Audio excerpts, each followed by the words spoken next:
Question 7 from the 2016 Junior Cert Ordinary Level, Paper 1. Question says, the attendance at the Ireland v Romania game in the 2015 Rugby World Cup was 89,267. Part A says, Hugo rounded 89,267 to the nearest 10. Write down Hugo's estimate of the attendance. Okay, well if it was to the nearest 10, the 6 is in the 10 column. So the question is, does this 6 get rounded up or does it stay as it is? So if we look at the number to the right, the 7, this 7 is greater than, it's 5 or greater. So it'll round the 6 up to a 7 and everything else before that will remain the same. So we have 8, 9, 2, the 6 becomes a 7 and the 7 at the end becomes a 0. Part B says, Danny rounded 89,267 to two significant figures. Write down Danny's estimate of the attendance.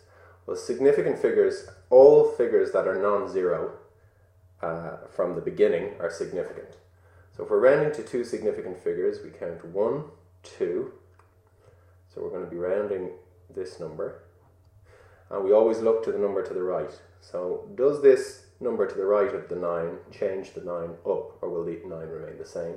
And the answer is it will remain the same. So the 8 and the 9 will remain the same, and all these numbers after will become zeros.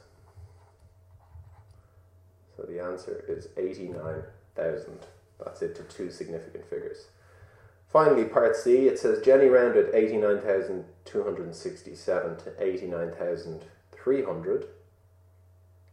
It says write down Jenny's estimate in the form a times 10 to the power of n, where a is between 1 and 10, and n is an element of the natural set of numbers. These are the counting numbers, whole numbers, 1, 2, 3, and so on.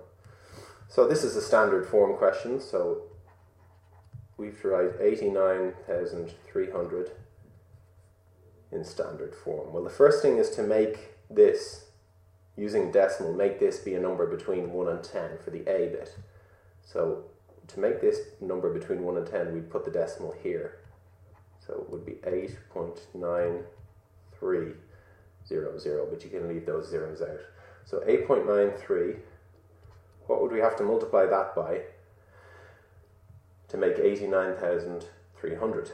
Well, the decimal, if it was here, would go 1. If it was here, it would go 1, 2, 3, 4 places to the right. So you would need to be multiplying by 10 to the power of 4. So the answer is 8.93 by 10 to the power of 4. And that's the end of question 7.